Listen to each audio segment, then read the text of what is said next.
the Wallace Sword. Today, people around the world consider it an important symbol of the Scottish nation and spirit, and thousands visit it at the Wallace Monument in Stirling every year. But, spoiler alert, this is not William Wallace's sword, or at least, not exactly. Rather, this artifact, one of the most popular tourist draws in Scotland, is something of a hoax. Here's why.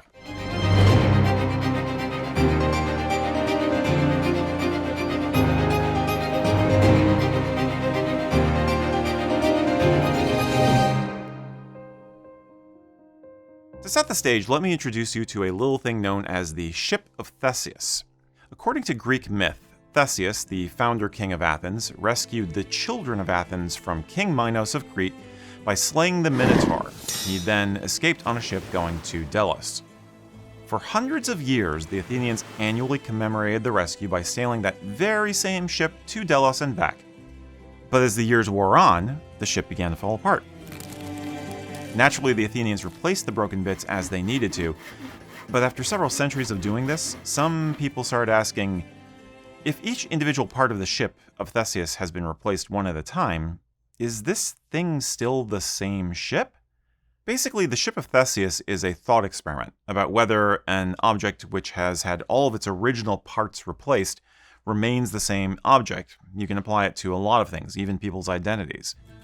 Sir William Wallace, the great national hero who fought the English, is often credited with using this very two-handed sword. Just look at the statues. But the object we refer to as the Sword of William Wallace is actually a conglomeration of various elements. A true Ship of Theseus. Maybe. Now, just to recap, William Wallace, born in 1270, was a knight from a noble Scottish family. His story is complex, but suffice to say, Wallace was one of the greatest commanders to fight against the forces of King Edward I of England. His greatest triumph was the Battle of Stirling Bridge in 1297. Sadly, his gains were reversed only about a year later at the Battle of Falkirk. And Wallace was a hunted man until his capture and execution in 1305. Nevertheless, his rebellion paved the way for Robert the Bruce to later win Scottish independence. Now, if you're an American, odds are the first you ever heard of William Wallace was the 1995 film Braveheart, directed by and starring Mel Gibson.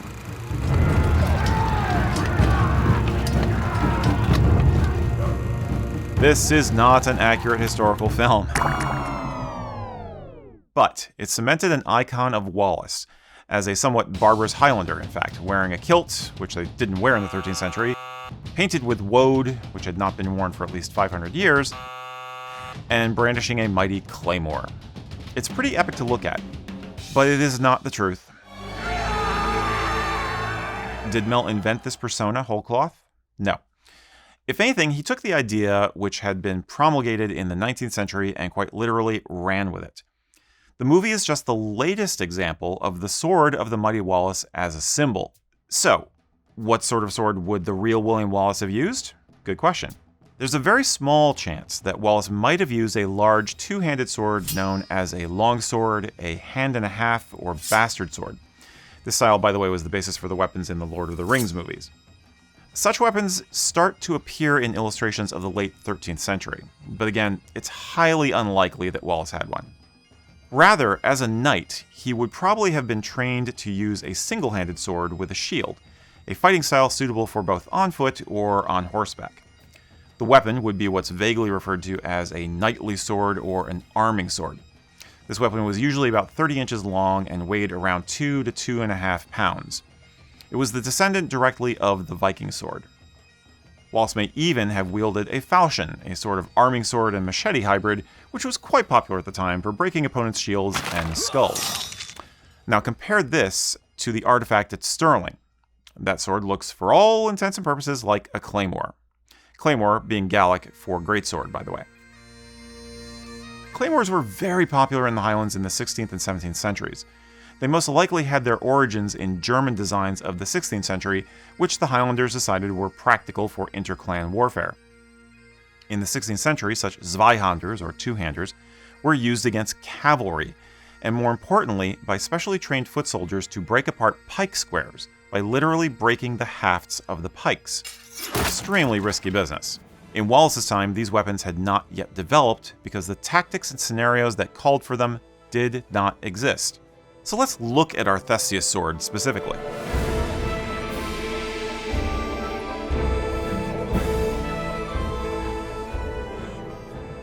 The Wallace Monument sword is a massive 5 feet 4 inches long. It has a straight double-edged blade exactly 4 feet 4 inches long, tapering toward the tip. The edge is rather blunt, which is typical of a claymore, and it features a fuller, which seems like it was probably a later addition. The handle is very much of a 16th century design, long and made to be used with 2 hands. The guard, with its acorn-tipped quillons and ring, is a common style of the Renaissance. Finally, the monument weapon is very, very heavy, weighing in at a massive 5.95 pounds.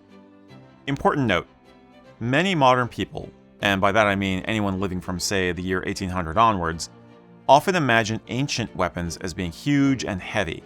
It fits in with our romantic notion of muscle-bound warriors towering over the battlefield like Conan the Barbarian.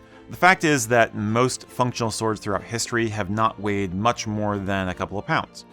Anything heavier was not practical to carry, not fast enough, and certainly not accurate enough. So make no mistake, the Wallace Monument sword is a real sword. It's just not one that you could fight very well with. And Wallace himself would not recognize it. In short, it seems like it's a fantasy. So how did this come about? Well, before being transported to London to be tried and executed, Wallace was held at Dumbarton Castle near Glasgow. According to tradition, his sword, the one he had fought with at both Stirling and Falkirk, remained at Castle Dumbarton, even then beginning to acquire some status as a sort of a cult icon, apparently. The legends surrounding Wallace himself and his sword date back to his lifetime at the tail end of the 13th century. Then, in 1477, a poem called The Wallace, composed by an artist called Blind Harry, or Harry the Minstrel, cemented that heroic status. Actual data on his sword is almost non-existent. What we do have is a note in the records of the Lord High Treasurer of Scotland for 1505, during the reign of King James IV. This is the first time the weapon is ever mentioned in documents, almost exactly 200 years after Wallace's death. The note reads as follows. Item: for binding of an riding sword and rapier, and binding of Wallace sword with chorus of silk, new hilt and plummet. Translation: money was allocated for an extensive refit ordered by the king. A new hilt, pommel, and scabbard. The new scabbard wrapped in cords of silk, ostensibly replacing the original, which according to tradition was made from the dried skin of Hugh de Cressingham. The accountant's note says nothing about the blade itself. It is possible that this was in fact the blade used by Wallace himself. However, we also have to admit that it may only have been the sword of one of his men. But again, this is not the blade we have now. Our Theseus ship blade is made from 3 distinct pieces of metal, hammer welded together into a much larger blade. The very bottom end has a flattened diamond cross-section, a shape more typical of 13th century weapons. So this part just might be the remains of a sword that saw the Scottish Rebellion. Are all these other parts the result of King James' restoration? It doesn't seem very likely. Okay, well now comes the part where I sink the ship completely. The biggest leak in the hull, so to speak, is this. We just cannot assume that the Dumbarton Castle sword and the James IV sword are even the same object. There's no real evidence to prove the existence of a Wallace sword at Dumbarton for 300 years, basically between 1500 and 1800. The first clear record of anyone seeing it there is in the memoirs of Dorothy Wordsworth, sister of William Wordsworth, from 1803. Clearly, whoever showed it to her believed it to be the sword of William Wallace, but that's all we can say. Small aside here, my grandfather owned a carbine with the name Geronimo carved in the stock. He was convinced it had actually belonged to the great warrior himself. No documentation, just faith. So we're all guilty of this kind of thing. The Dumbarton Wallace sword is a showpiece of the National Wallace Monument in Stirling. Designed by noted architect John Thomas Rockhead, the monument was erected on the Abbey Craig, a volcanic outcropping which the Victorians believed Wallace used as a lookout just before the Battle of Stirling Bridge. The massive neo-Gothic tower was completed in 1869. Getting that monument built was a long and arduous process, and one of the many challenges was finding suitable relics to honor Scotland's national hero. There just weren't that many to be had. So it wasn't until 1888 that the good people of Dumbarton finally agreed to give over the Wallace Sword to the monument. It's likely that the Victorian Scots needed a sword so badly that if one did not exist, they would have created one and chosen to believe their own fairy tale. As it was, Dumbarton Castle lore claimed that they had one. The one, so why question it? This item seemed close enough based on what they understood about medieval weapons, so why not? In fact, this situation is not at all unusual when it comes to popular historical artifacts.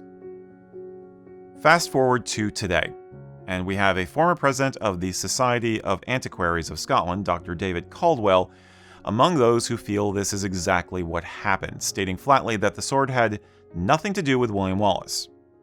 Caldwell said that the object is, quote, not a very good example of a two-handed 16th century sword, end quote, and was acquired in, quote, desperation to link the monument to Wallace. As we said, there's no evidence that the object at the monument is even the same item James IV ordered new parts for. Our ship of Theseus may just have been a ghost ship from the get-go. So, what do you think? Is the sword at the monument a ship of Theseus? Is some small part of it steel that Wallace used to cleave the body of Hugh de Cressingham? Or is the hoax, invented by someone in the 16th century or later, and preserved by local pride for hundreds of years? So here's the real question.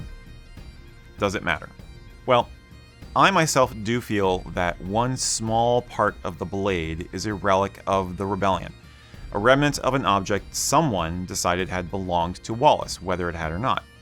To them, it didn't matter if it had for certain, it just felt right. Then later on, someone saw this scrap of rusty metal and decided that it should, look the part. So they built the Theseus ship blade according to their own imagination. Whether this was at the same time as the work ordered by James IV or happened later, we don't really know. And yes, maybe there always were two or more objects out there ascribed to be the Sword of Wallace. I think the point is that no matter what we have now is not a monument to Wallace himself, but a monument to Scottish passion and pride. We need heroes, and we need ways to connect to them. This object has helped people to do exactly that. Just like those ancient Athenians sailing their replica ship every year, they didn't care if it was exactly what Theseus had escaped Crete in. It was the idea of that exploit that really mattered. So, if people leave the Wallace Monument feeling proud and prepared to do something good for their people, good for their culture, well then, mission accomplished.